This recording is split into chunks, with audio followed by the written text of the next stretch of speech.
দেখুন, বারবার যে অভিযোগ সামনে আসছে, জেলে থেকেও একেবারে স্বমহিমায় রয়েছে শেখ শাহজাহান, জেলের বাইরেও তার সমান দাপট, দলবল নিয়ে হুমকি দেওয়ার অভিযোগ সন্দেশখালীর আরেক বাসিন্দার, যদিও তা মানতে নারাজ মুসলিম শেখ, অর্থাৎ যার বিরুদ্ধে অভিযোগ করেছেন বিশ্বজিৎ ঘোষ। দেখুন,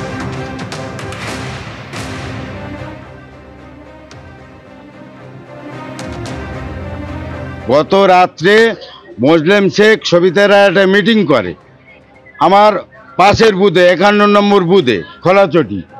সেখানে আমার নামে তো উল্টোপাল্টা বলেছে যে নির্মল মণ্ডল এইসব করছে ওইসব করছে, ওকে ছাড়বো না। এবার দুটো বাইক পাঠিয়ে আমাকে তাড়া করে। তখন 8:30 বাজে, আমরা দুই ভাই বাজারে ছিলাম, বাইক নিয়ে আসছিলাম, তাড়া করতে আমরা বাড়ির মধ্যে ঢুকে গেছি। ঢুকে যাওয়ার পরে আজকের যে তারপরের দিন মানে আজকের আর কি, ভোলাদার একটা কোর্টে মানে মামলা ছিল এই শাহজাহান শেখের ব্যাপারে। এবার ওরা প্ল্যান করেছে যে নির্মল মণ্ডলকে তো মারতে পারেনি, ভোলা ঘোষকে যে কোনোভাবে মারতে হবে, এই করেছে মুসলিম শেখ সবিতা রায়।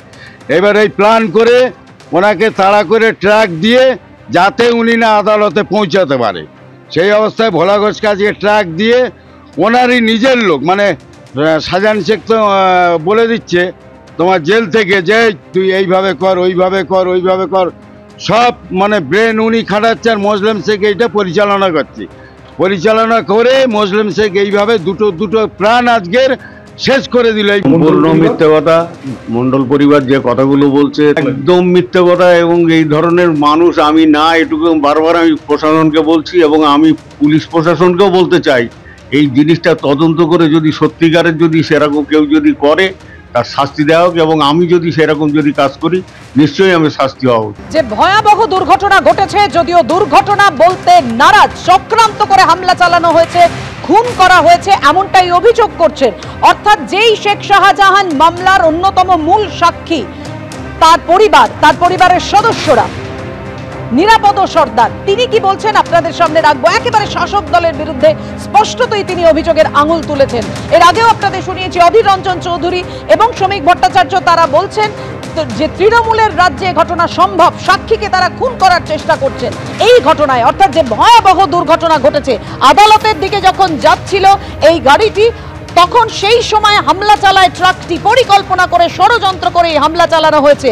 আহত ভোলানাশ ঘোষ, মৃত তার ছোট ছেলে এবং গাড়ির চালক, ট্রাকের চালক পলাতক।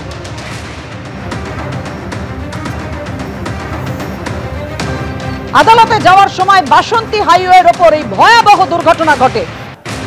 প্রাক্তন সিপিএম বিধায়ক নিরাপদ সর্দার কি বলেছেন দেখুন এবার। ট্রাকটা খালি ট্রাক দাঁড়িয়ে ছিল তালতলার এই দিকটা, সেই ট্রাকটা কি করে সরকারের দিয়ে যাচ্ছিল, এবং যে ট্রাক চালক সে পালিয়ে গেছে, ওকে অ্যারেস্ট করতে পারলে সব ব্যাপারটা জানা যাবে। এখন প্রধান কাজ হচ্ছে পুলিশের ওই ট্রাক চালককে গ্রেপ্তার করা, আর এই ট্রাকটা কার সেটা উদ্ধার করা। এইটা আমাদের পরিষ্কার করে বোঝা যাবে যে এর গভীরে চক্রান্তটা কতদূর আছে। এবিপি আনন্দ, এগিয়ে থাকে, এগিয়ে রাখে।